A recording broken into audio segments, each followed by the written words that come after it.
A lot of people are intimidated by cooking this ingredient. This is beef tongue, but if you know how to cook it properly, it turns out so delicious and luxurious. You will fall in love with this dish.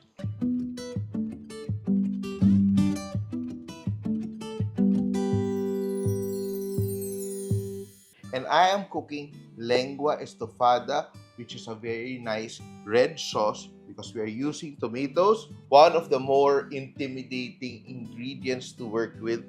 But if you cook it properly, it's so delicious, no?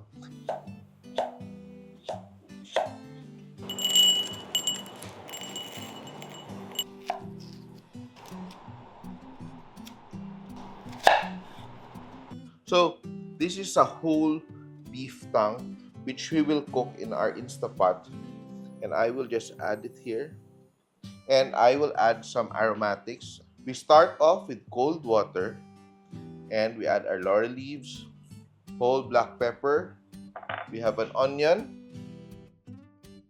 carrots, I'm using the celery leaves, and a touch of salt. Just add enough water, not too much, because the broth that comes from this will be used as the base of our sauce. So we will cook this, we will pressure cook this.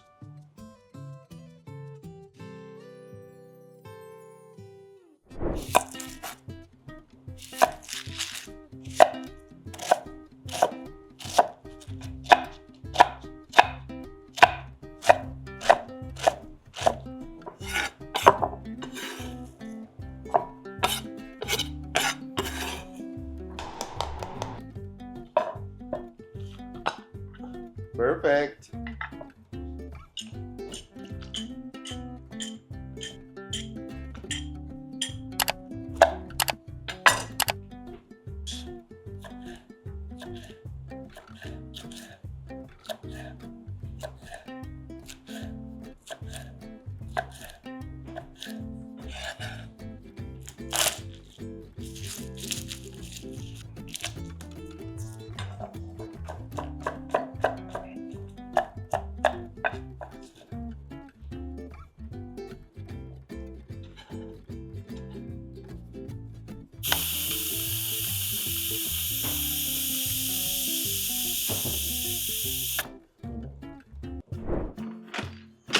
And now our beef tongue is tender.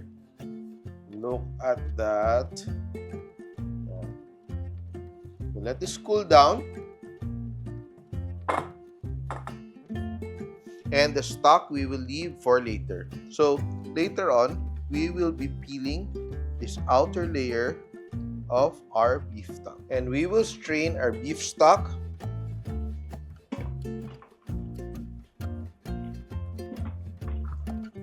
And very important now is to remove this thick outer layer of our tongue. You can just peel it, or you can use like a towel to help you remove that thick outer layer. Begin trimming our lengua. Let's get as much meat as possible, but we have to remove all this like silver skin. Let's begin slicing very thin pieces of our lengua. Look at that.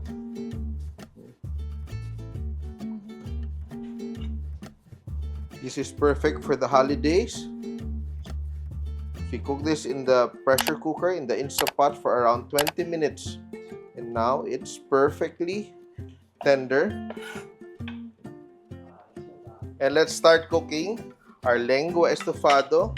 What I will do now is I will simply marinate our boiled and sliced lengua or beef tongue, soy sauce, and calamansi. This is a very Filipino version. Just toss everything, let it soak up that goodness. No, gusto natin malasa yung beef tongue because we simply boiled our beef tongue earlier with just water, aromatics, and a little salt. And let's begin to saute our aromatics with a little bit of Beaoliva olive oil.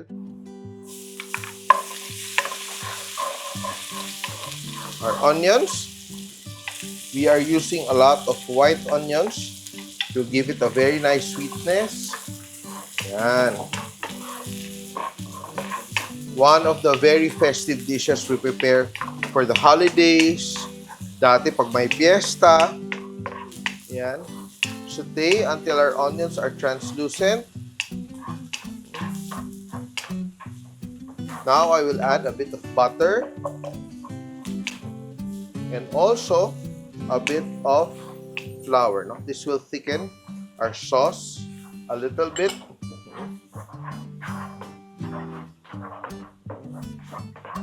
Saute. We will also add our laurel leaves. Then we add our tomato. You can use tomato sauce, but I'm using canned crushed tomatoes. Now I will add a bit of sugar. Konting sugar lang just to balance the tartness of the tomato, yung asim. Just balance it off. This is optional. You can also use a bit of white wine. So a bit of white wine. Then now I will add my beef tongue. All including the marinade, yung calamansi, yung soy sauce, everything there. Then, ito yung ating stock kanina, yung pinagkuluan natin ng ating lengua. Very nice sauce. And we will season with a little bit of salt. Let that simmer for a few minutes before adding our other ingredients. And we are halfway there. And just before we finish, look at that, no? Very nice sauce. We will add our red bell peppers, some mushrooms, whole mushrooms, and of course, our Beaoliva Green Olives. And this gives it the extra kick of flavor. That brininess, that chew, ay ang sarap talaga. And this is very nice. Mahina lang yung apoy ko. And now, I will just add a bit of black pepper. And what makes this dish really delicious is the texture of the lengua, which becomes very silky, no? Very fine-grained na protein. And as it stews, all the flavors will come together. Ito siya. Masarap to siya with mashed potatoes or garlic rice. And next time, if you have any requests for recipes, please comment down below. And of course, if you still haven't subscribed to the Chef Tatung YouTube channel, please do so. Yan. And let me taste the sauce. Dapat, sauce pa lang, ulam na. And let's see kung pasado. Very nice. I will just add a tiny bit of soy sauce just to darken the color a little bit. And add a bit of umami. As we simmer our sauce, all the tiny bits of onions and tomatoes will melt into the sauce. Ito, sobrang sarap nito.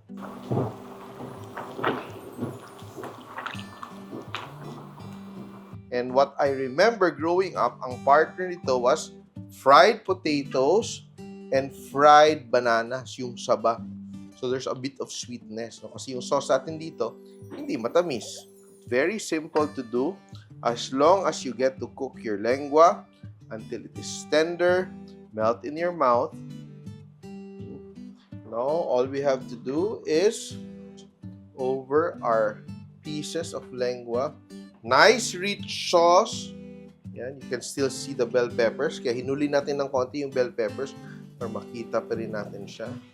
Freshly chopped parsley.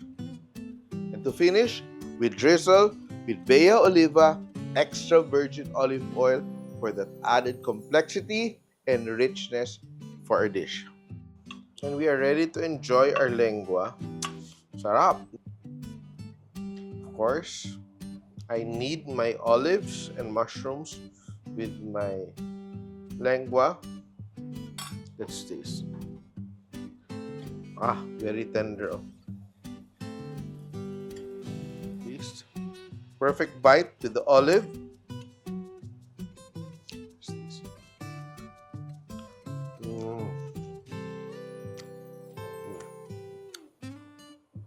The lengua is so tender,